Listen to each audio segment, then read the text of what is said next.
আসসালামু আলাইকুম। সবাইকে স্বাগত জানাচ্ছি বিডি ফিউজে। আপনাদের সঙ্গে আছি আমি সুরভি দিবা।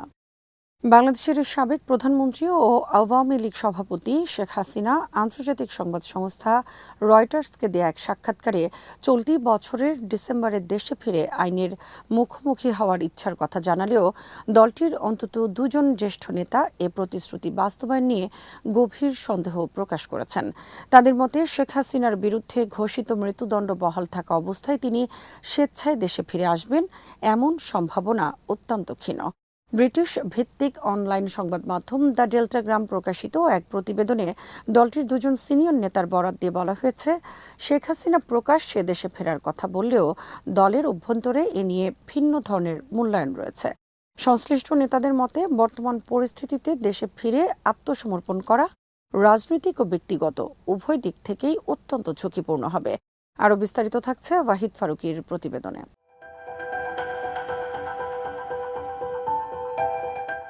প্রতিবেদনে নাম প্রকাশে অনিচ্ছুক এক নেতা বলেন, দলীয় কর্মীদের মনোবল ধরে রাখতে নেত্রী দেশে ফেরার কথা বলছেন, কিন্তু মৃত্যুদণ্ড কার্যকর হওয়ার শঙ্কা থাকলে বাস্তবে তার ফিরে আসার সম্ভাবনা খুবই কম। আরেক নেতা জানান, শেখ হাসিনার প্রত্যাবর্তন নির্ভর করবে রাজনৈতিক পরিবেশ, আইনি পরিস্থিতি এবং আন্তর্জাতিক কূটনৈতিক বাস্তবতার উপর।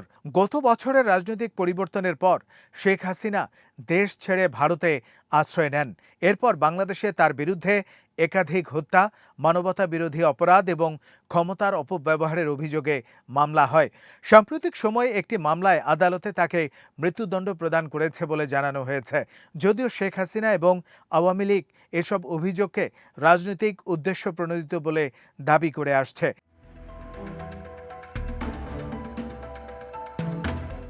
রয়টার্সকে দেয়া সাক্ষাৎকারে শেখ হাসিনা বলেন, তিনি পালিয়ে থাকার জন্য দেশ ছাড়েননি এবং উপযুক্ত সময়ে দেশে ফিরে আইনি প্রক্রিয়ার মুখোমুখি হবেন। তিনি আশা প্রকাশ করেন, আওয়ামী লীগের অন্যান্য নেতারাও তার সঙ্গে দেশে ফিরবেন। তবে দলীয় নেতাদের বক্তব্যে স্পষ্ট হয়েছে, বাস্তব পরিস্থিতি সম্পর্কে তাদের মূল্যায়ন অনেক বেশি সতর্ক।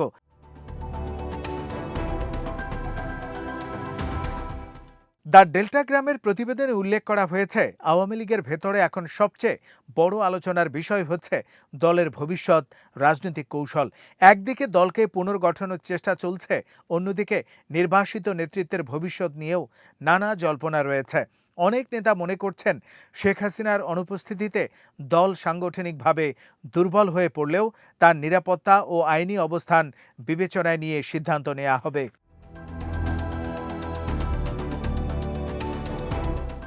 রাজনৈতিক বিশ্লেষকদের মতে শেখ হাসিনার দেশে ফেরার প্রশ্নটি কেবল ব্যক্তিগত সিদ্ধান্ত নয়, বরং এটি বাংলাদেশের বর্তমান রাজনৈতিক পরিস্থিতি, বিচার ব্যবস্থা এবং আন্তর্জাতিক সম্পর্কের সঙ্গেও গভীরভাবে জড়িত। যদি তার বিরুদ্ধে ঘোষিত রায় বহাল থাকে, তাহলে দেশে ফিরে আইনি ঝুঁকি এড়ানোর সুযোগ থাকবে না। সে কারণে তার প্রত্যাবর্তন নিয়ে সংশয় তৈরি হওয়াই স্বাভাবিক। বিশ্লেষকদের আরেকটি অংশের মতে দেশে ফেরার ঘোষণা রাজনৈতিক বার্তা হিসেবেও বিবেচিত হতে পারে। এর মাধ্যমে আওয়ামী লীগের সমর্থকদের উদ্দেশ্যে নেতৃত্বের ধারাবাহিকতা এবং ভবিষ্যৎ রাজনৈতিক লড়াইয়ের সংকল্প তুলে ধরার চেষ্টা করা হয়েছে। তবে ঘোষণাটি বাস্তবে কার্যকর হবে কিনা তা নির্ভর করবে আগামী কয়েক মাসের রাজনৈতিক ও আইনি পরিস্থিতির উপর।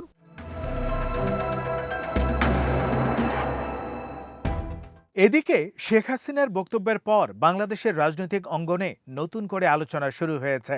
ক্ষমতাসীন পক্ষের নেতারা বলছেন, আইন সবার জন্য সমান এবং কেউ দেশে ফিরলে তাকে প্রচলিত আইনি প্রক্রিয়ার মধ্য দিয়ে যেতে হবে।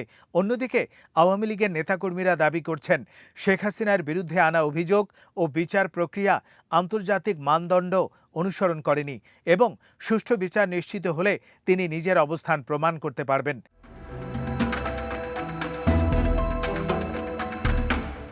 দলের ভেতরে যদিও প্রকাশ্যে কেউ শেখ হাসিনার ঘোষণার বিরোধিতা করছেন না, তবে ব্যক্তিগত আলোচনায় অনেক নেতা বাস্তবতা নিয়ে উদ্বেগ প্রকাশ করছেন।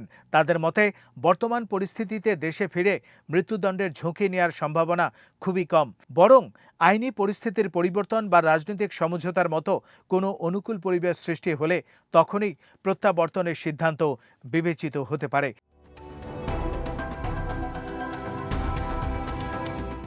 সব মিলিয়ে শেখ হাসিনার ডিসেম্বরে দেশে ফেরার ঘোষণা বাংলাদেশের রাজনীতিতে নতুন মাত্রা যোগ করেছে। তবে দ্য ডেল্টাগ্রামের সঙ্গে কথা বলা আওয়ামী লীগের দুই জ্যেষ্ঠ নেতার বক্তব্য ইঙ্গিত দিচ্ছে দলীয় অভ্যন্তরেই এই প্রতিশ্রুতি বাস্তবায়ন নিয়ে যথেষ্ট সংশয় রয়েছে। তাদের ধারণা, মৃত্যুদণ্ড বহাল থাকা অবস্থায় শেখ হাসিনা দেশে ফিরে আত্মসমর্পণ করার সম্ভাবনা অত্যন্ত কম।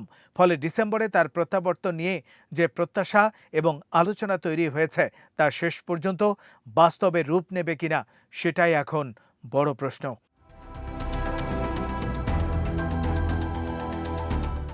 আজ এখানেই শেষ করছি। সবাই ভালো থাকুন, সুস্থ থাকুন আর দেখতে থাকুন বিডি নিউজ। চ্যানেলটি ভালো লাগলে সাবস্ক্রাইব করুন। সংযুক্ত থাকুন আমাদের ফেসবুক পেজে। আল্লাহ হাফেজ।